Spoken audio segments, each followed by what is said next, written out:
Hello, everyone. We are back for the Paris Movie Awards. Three people with me today, and without further ado, guys, let me know who you are, where you're calling from, and what's the title of your project. Please, let's start with Jaya, please. Yes, so my name is Jaya George. I live in Orange County, California, not far from Los Angeles. And the title of my project is called Sins of the Father. Okay. Is it a script? Is it a movie? Full length screenplay, yes, full length script. Okay. Sharon? I'm Sharron Rose. I live in Crestone, Colorado, otherwise known as the Shambhala of the Rocky Mountains. And my project is Quantum Chi, the Taoist art of nurturing life. Okay. It's a script too. It's a movie, it's a documentary, and a soundtrack. Soundtrack, my bad. Okay. Jorge, what about you? Hi, my name is Jorge Orellana, and I live in Vancouver, BC, Canada. Mhm. And my short film is called A Burden to Bear. A burden to bear. Okay. Can you, and Roge, I'm going to stay with you. What's the pitch? What's the story? What is it about? So it's a story of a bartender who's pretty much a broken man and has the curse or blessing of seeing dead people. And in taking an assignment, in taking some work for a private party, he ends up working in this mansion in this rich home, and he starts seeing a ghost, a dead person. And then the audience will find out that as he's serving the table, the conversation at the table kind of like alludes to a crime in the family. So he's the one who is pretty much able to see the truth behind it and just find out a very broken family. And at the same time, he ends up being at peace with himself and with the curse or blessing that he has, which is seeing dead people. Okay, sounds good. Jaya, what's your project about? What's the story? Yeah, so Sins of the Father.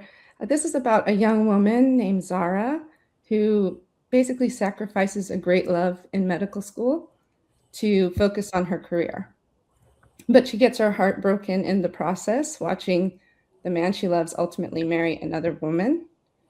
So, so then years later, she feels an instant pull to a man she meets who turns out to be the son of this old flame. And that forces her to choose between, allowing these old secret buried feelings or choosing to let him have a love that she can, chase a love she can actually have. Okay. Sharon, your turn. And I was confused because, it's the category you're in competition with us is the score and soundtrack category. That's right. Yes. The film Quantum Chi is really dedicated to the healing of humanity. And I interviewed 28 different Tai Chi, Qigong, and martial arts masters.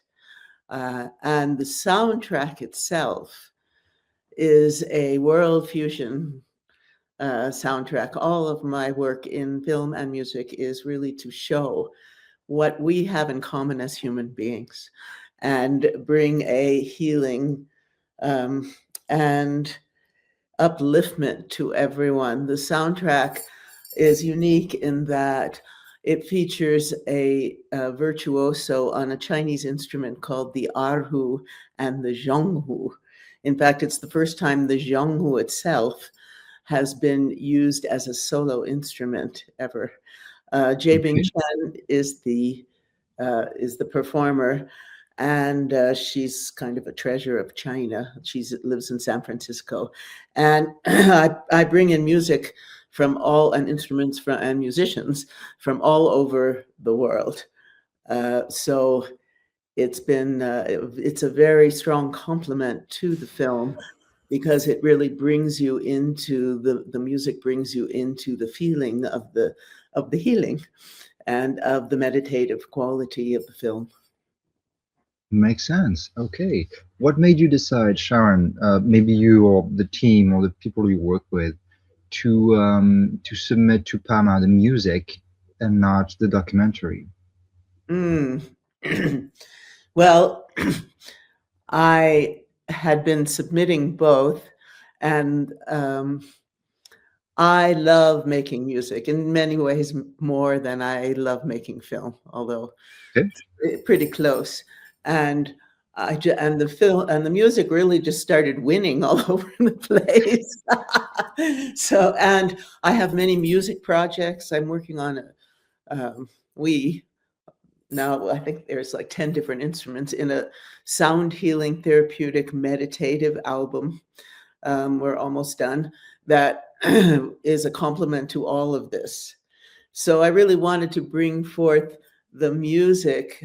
Somebody said to me recently, well, I watch a film a few times, maybe twice. Music I listen to constantly.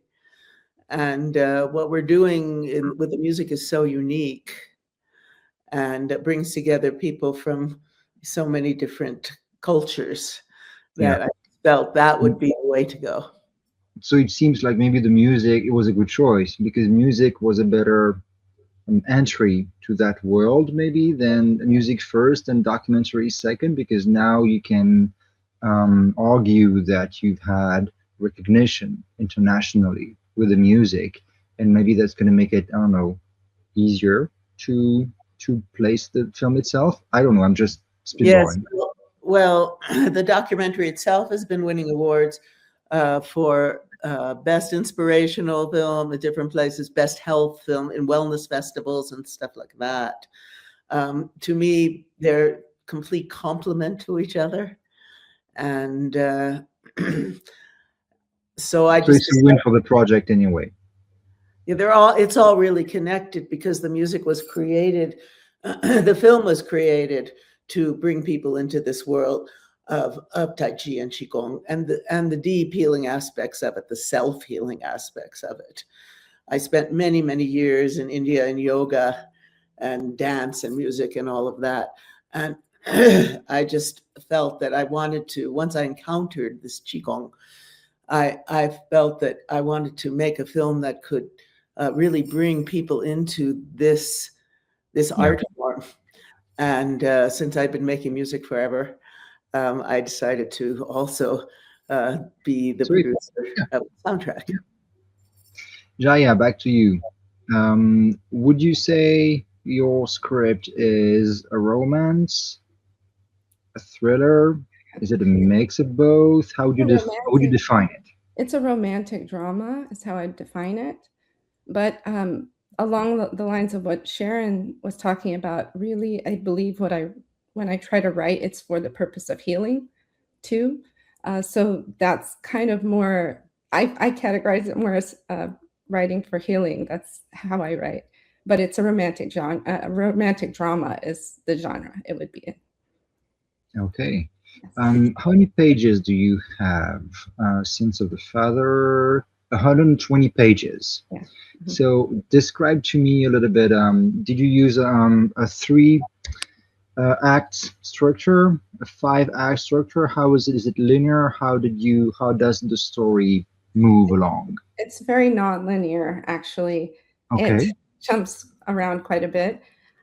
It moves from this sequence of Zara, the main character's past, and then it brings her into the future where she meets her son, meets the son of her old flame. And then there's a lot of flashbacks between uh, the time periods. And it follows, I believe, a 3 act structure overall. But yeah, it does not follow a linear sequence. Yeah. Okay. Jorge, you pitched the movie, talked about the ghost. How did you materialize that on screen? And especially that scene at the beginning of the movie, I think it is with the kid, when the guy is on the phone and he sees the kid and the kid has no head. How did you? It's filmed in a very clever way, but can you describe the process how you made that happen? You need to unmute yourself. Roge, Roge, you're muted. You're muted. I'm There sorry. you go. Don't Um, worry. I'll explain very briefly how the project came along. So this short film was written by my friend Eric Bruce. He was the writer, and he once in having a conversation, he told me, "You know what? I want you to direct a short film that I write. So why don't you tell me about your life? Why don't you tell me about your background?" So in this sense, I can relate to Jaya and Sharron, in which true film and art form that serves as a healing, as a healing device for not only for the artist but for the audience too. Hopefully, or I would like to think so.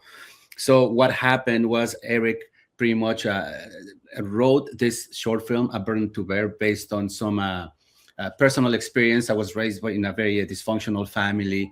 I didn't have the best relationship with my mom, brother, or father at some points in my life. It's all very different, and we all love each other now. But it was a difficult upbringing in a familiar sense. So he was able to capture and build certain aspects of my past, and created this beautiful short film or story.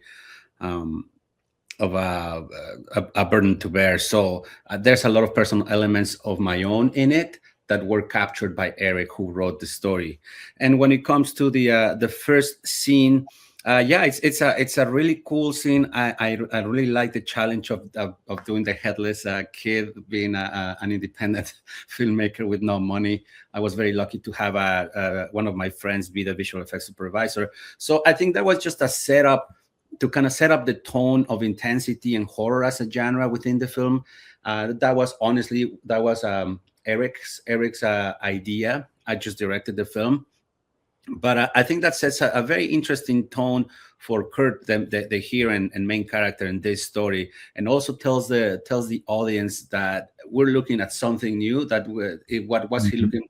I think it's unclear if it was a vision. It was in his mind. So I think I like to set that seed, plant that seed in the audience's mind, and for something that will grow later and become so much more important than that. Definitely. It's after that scene, you're like, what am I watching? So gets you on your toes, and it's like Yes. anything can happen. You can, and also you want to know, was it real? Was it a vision? Is he, I don't know, on medication? Or is there another story that the movie is going to tell me after that? So it's definitely was a good hook, basically. Right. Yeah, I'm happy to hear that. So that just means that our purpose and plan worked. Yeah. Okay. Sharon, you get me curious about the documentary itself. You said you interviewed a bunch of people. How did you get in touch with all these specialists and experts in their field? Well, we've made, let's see, about 12 to 15 documentaries over the years. And then Hmm. I wanted to do one on what's called the energy body, or in some spiritual circles, the light body, in different cultures, because my whole reason for doing things is, as I said, to show the interconnectedness of the symbology and the spiritual practices of all cultures.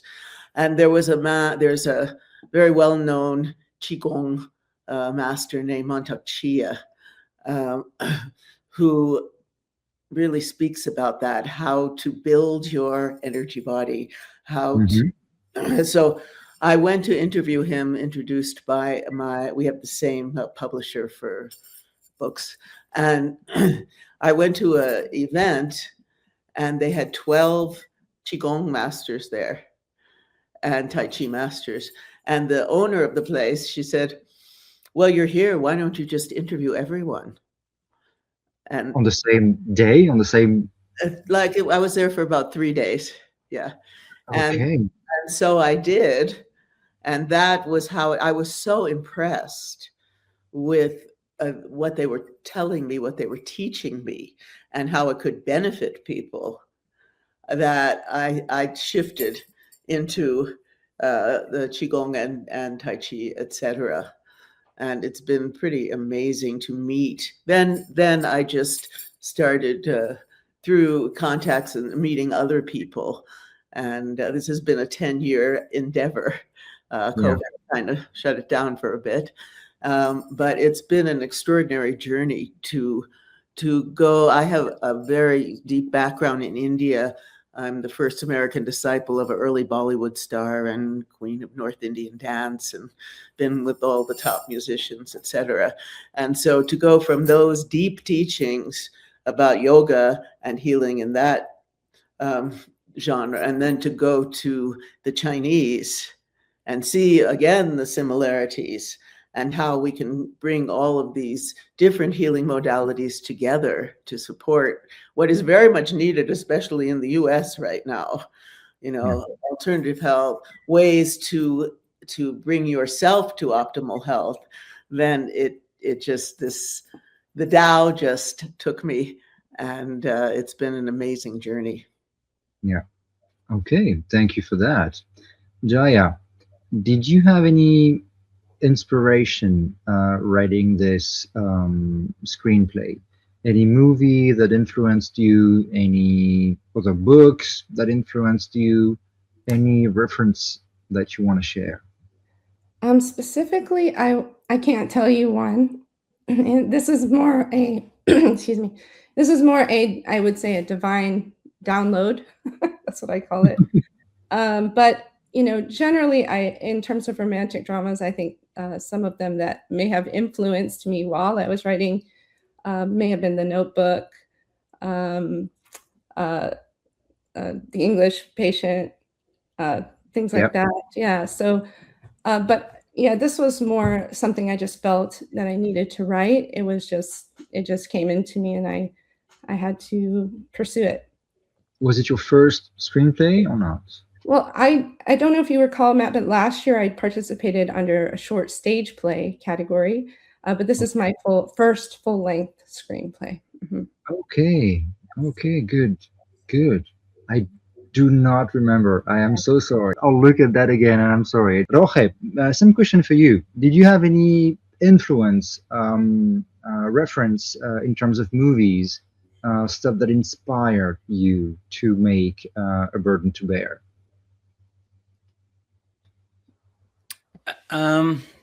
Not necessarily, not really, because I didn't write it. It was my friend who wrote it. But I gotta tell you something.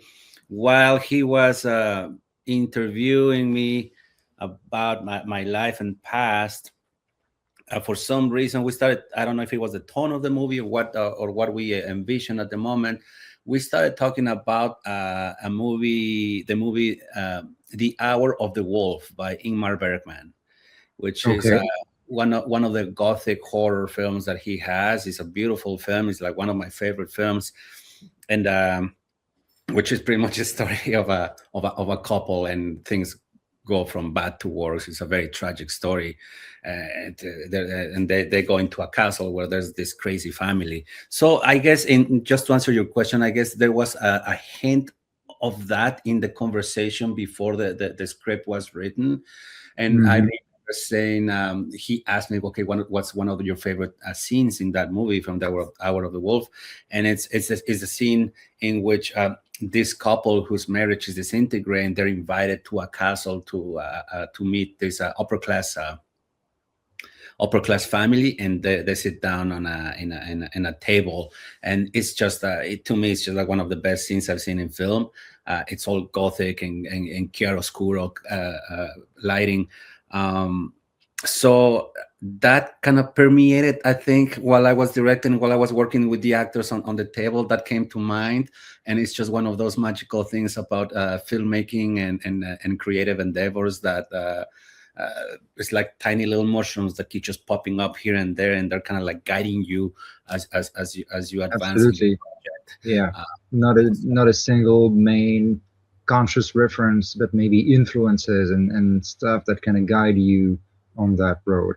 Talk to me about casting a little bit. Casting. How did you get the main actor, all the people in the house? How did you get your performers in the movie?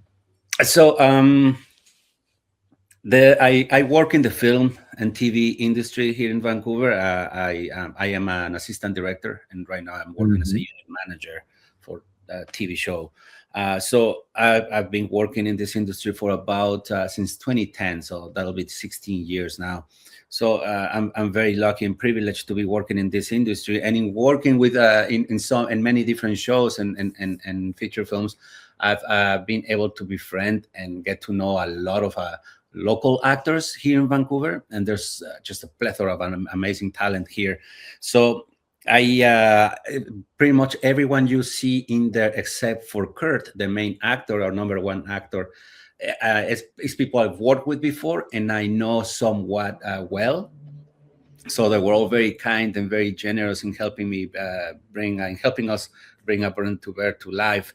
But for Kurt, I just it's funny because as we were planning the as we were pre-producing the short film, I knew exactly what actor would be assigned to what role, except for Kurt, our number one, who was played by Anthony Demare.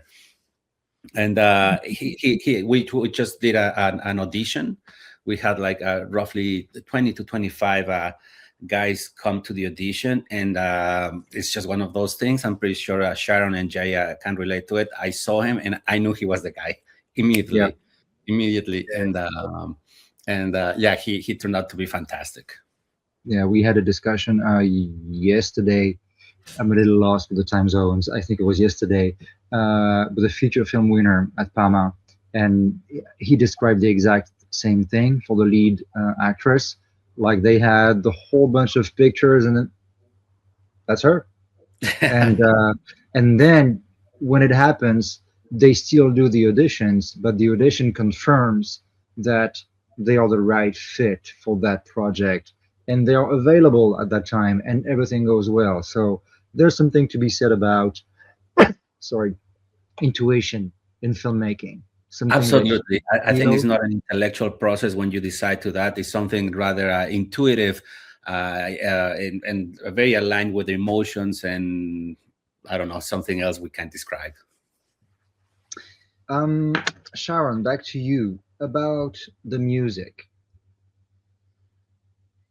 Did you start with one instrument?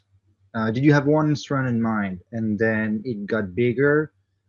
Did you work collaboratively to find some sounds? What was the process? Because Okay. it's a very specific topic, it's a very specific atmosphere, and you want to convey something about well being. So I want to say it could not just be just a beautiful music in the background. It had to be something that connected. So what was the process into that?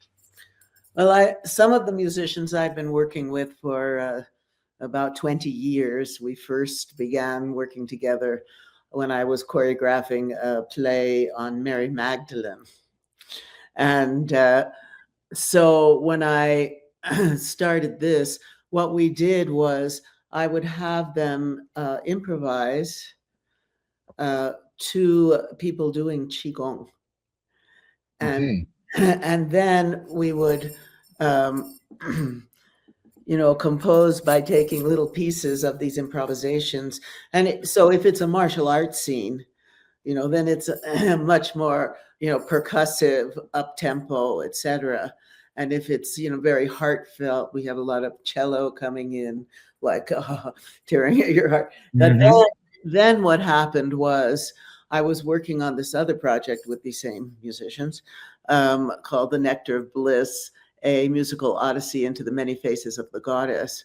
And I was writing a song for the Chinese bodhisattva named Guanyin. And I wanted someone who played erhu, because it is such an evocative instrument. It tears at your heart. I first heard it in Crouching Tiger.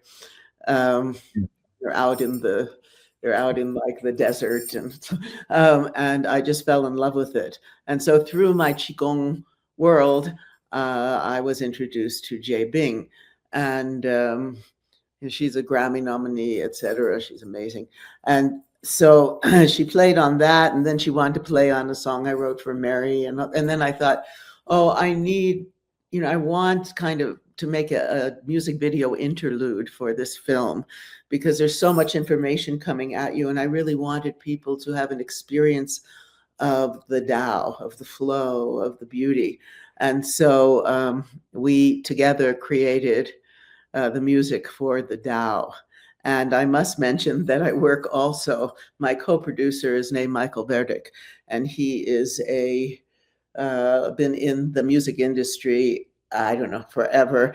He recorded, he was the engineer on Madonna's first albums and the Eagles award. I think it just won had the most sold ever album. And he also has worked on films like Respect. And so together, working with him and these musicians has been an extraordinary journey for me. And I'm very pleased. And also, like Jorge, it's like I have Jay Bing is now playing. She's playing with like Latin percussion. She's playing with Indian music. She's playing with Bulgarian. And so in the music, I am again.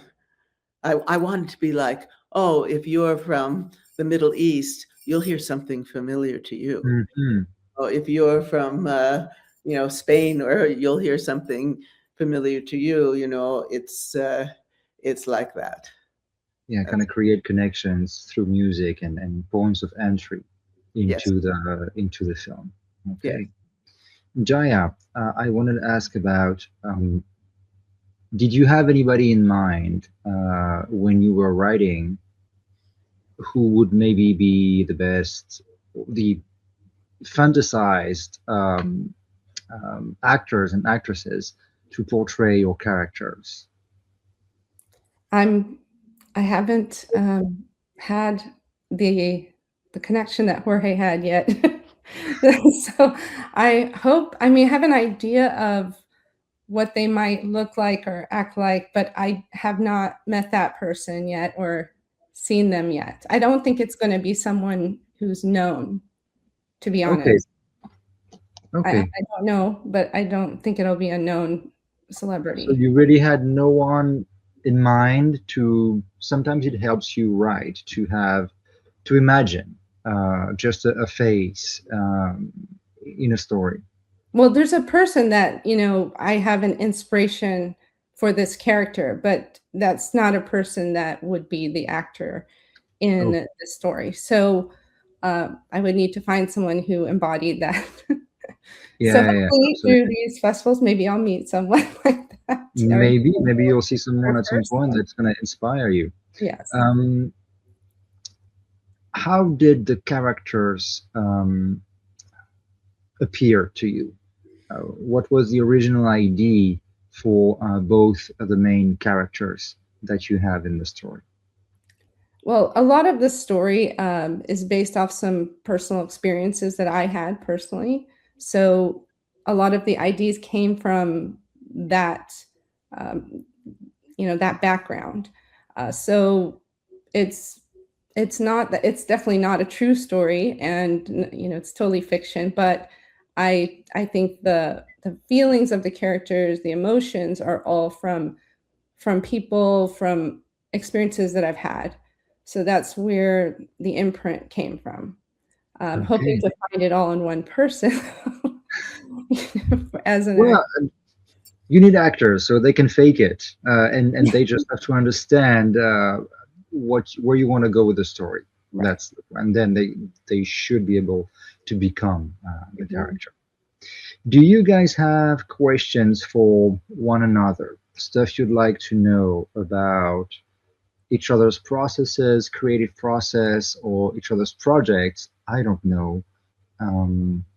Open questions. Do you guys have anything? Well, I definitely have a lot of questions because go ahead.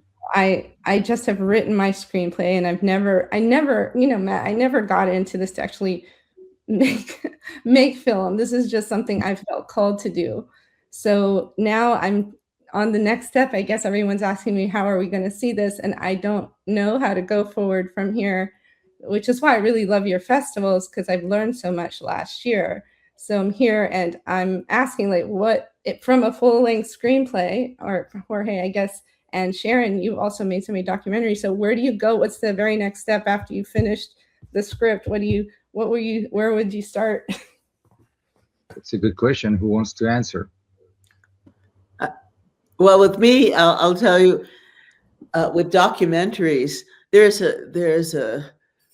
come up with like a concept of what the documentary is about and who I want to interview. So it's a very different process. Mm-hmm. And then I come up with all the questions, right?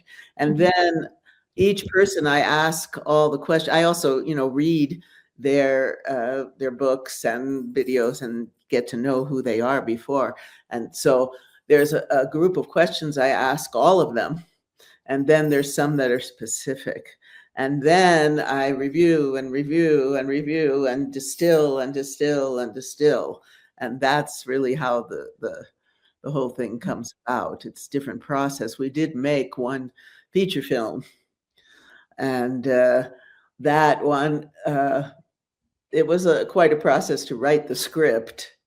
And then it kept changing also as it went on. I went back to documentaries because that's what I really like to do. So, yeah. Rogelio, how would you answer Jaya's question? Well, Jaya, I can tell you, I'll tell you a couple of things, but the first thing I want to tell you is congratulations. You're going to do great, and you got to be fearless. You just have to keep going and going until you accomplish what you want. And that is pretty much it. So there's a couple of things that happen. So I am lucky because I know a lot of very talented people who are either artists or technicians because of the industry in which I work. But I don't have the money to come up and produce and spend the money to accomplish things. But like let me tell you a couple of things. For example, in this was self-financed, but I was very lucky because I was flying from Mexico City to Vancouver. And on the plane, I sat down right next to a person who's a businessman, and then he's one of his dreams was always to become an actor. And then we started chatting. Then he found out that I work as an assistant director, and I guess he was very keen and interested in it. And I just told him about my project. And I told him, well, I need financing. And he's like, oh, well, give me your phone number. Maybe we can work together. So long story short, so he ended up putting half of the money towards this short film. So I keep telling him that I met him in the sky, in heaven. And truly, we were in the sky when I met him. So it's just a lot of things come together when you keep when you keep going. Another example. So the location we chose for this short film is it's an old mansion, a very beautiful home from the beginning of the 20th century, from 1910. It's a Dutch beautiful home with like 7-8 rooms. It's just impossible and for an independent filmmaker to shoot there. And I just got in. I was in love with the location. And I said, like, this is the location. If we're not going to shoot it here, I don't even know if I want to shoot this. So we approached the owner, and she has had feature films, studio films shoot in her place. And I said, okay, so what's the rate? And it's like, well, it's $10,000 a day. And I'm like, okay, well, forget about it, right? We don't have that money. So I came back home all disappointed and broke and with my heart broken. But I was like, well, you know what? I just have to be honest. I just have to be myself, and I have to just pretty much put myself naked in front of everyone, which is I think what we do as directors and artists. And I went back to her and I just told her, well, would you let us shoot here? All my friends, all the crew that I'm bringing, they're all professionals. We're gonna take care of your home, and we're not gonna be making money out of this at all. This is a passion project. I told her the story, and I guess she saw something in me, and then she told me, okay, what's your budget? And I told her what my budget was, which was $5,000. And she's like, okay, give me $5,000 for the week. I couldn't believe it. So that's what I mean when I told you be fearless.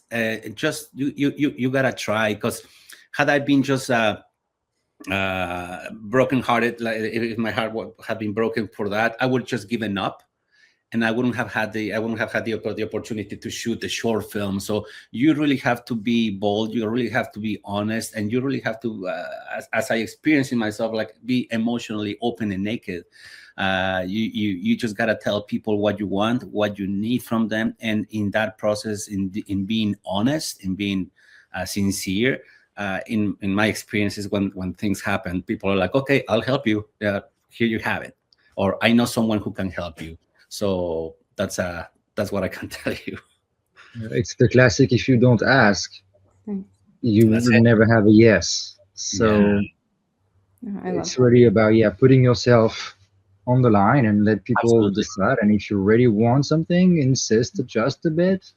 Offer people options. Give them the whole background. And you need to find collaborators, people who are going to support you and champion the project. Yes, absolutely. It's important to have to find an ally with you, a producer. More than the money, you have to find someone who's gonna be there with you in good times, in bad times. Money comes and goes, but you do need an ally with you. You need a producer, somebody who sees what you see, who sees your vision, and is willing to do the good fight with you.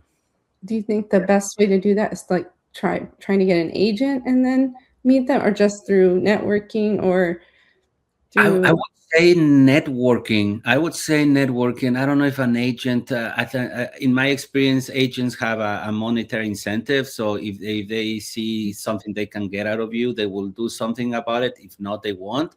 I think you really need a friend. You need an ally, and that person might not necessarily be someone very well known or experienced. Mhm. You need someone who's just as fearless as you, and is Mhm. willing to ask the questions and just fight, because in the end that's what's gonna get you where you want to go, where you want to be. Thank you. Yeah, I would say it's the same, networking first, and Mhm. then depending on how far the project goes, a manager before an agent, because a manager is only going to move a finger if there's money involved. When a Mhm. manager is supposed to be helping you build a career or move a career along. Okay. So it's a different hat, it's a different collaboration. Yeah. Yeah, yeah. I have a question, if I may. I have a question for Sharon. Sharon, you mentioned that in choosing your projects, you have an interview. I guess you have an interview with the director or producer or creator of of the projects you've been working on. But have you found, and you mentioned about healing, which I really love. Have you found, other than healing, like a pattern or a common denominator in choosing the projects you choose or you have chosen in the past? Oh, yes. Um, so in this one, I am the executive producer, composer, director, everything. So it's been quite interesting. So for we started our company Sacred Mysteries Productions in 2000, and it was dedicated to healing, transformation, the ancient civilizations and the teachings. And so our first big, uh, you know, I'd say to a certain extent, big hit was in our world was something called 2012, The Odyssey, and it was about the this whole thing that was supposed to happen in 2012, and interviewed all of these scholars and teachers, and that somehow really hit a nerve. We in the U.S. we have these unity churches and spiritual center for spiritual living, and at that point it was like all these new age centers, and by serendipitously we finished the film, and there was this film by a man named Neil Donald Walsh. He wrote Conversations with God, who was in a later film of ours. And it was all over this kind of spiritual cinema circuit. And at that point, they had on the web all the places it was screening and who was the person in charge of that place. So we called everyone. So then it screened in about 350 Unity churches and all that. And then it went on, in its little genre to do very well. We choose, my whole life has been devoted to looking at the spiritual and musical and dance practices of all different cultures. And so, we have made that we actually made one on death and the afterlife, looked at from different perspectives. And then, like these, when we first started, they were like these portrait documentaries where we would interview like a man named Alberto Violdo, who had lived with the Quero shamans in Peru. He was a medical anthropologist, and he had a whole teaching about healing your light body, it was called. So one thing just always seems to lead to another. This situation, because I had heard something about, Qigong, and I knew about Tai Chi, but when I went to interview about the light body, it was like, oh, it found me. And often, like you're meeting this man on the plane, these things. So Jaya, it's like serendipitous, like when I was training in Indian classical dance in Boston, and I'm walking down the street and there's a guy putting up posters for a very famous musician. I said, oh, I'm studying Indian dance. He goes, would you like to meet him? Right. And then the next thing I knew, I had, Fulbright fellowship to go live with my teacher in India. So there's some magical, mystical aspect that can happen if you, as Jorge says, if you're open, if you really, in the terms I've learned to flow with the Tao and really, relax, which is the hardest thing for us because these are our babies, these are our children, we're so passionate about it, and and we're so vulnerable too. I really love what you said, Jorge, because it's quite the journey, and you have to, really in the Taoist practice, there's a concept called the Wei Qi field, your energetic protective field, and you really need to learn how to build this because, people out there, it's a strange world right now, with all the social media, and everybody has an opinion, and and so you have to really have kind of build this field around you so that you can stay open when, strange comments come to you or things like that, So I really loved what you said, Jorge, because I feel exactly the same way.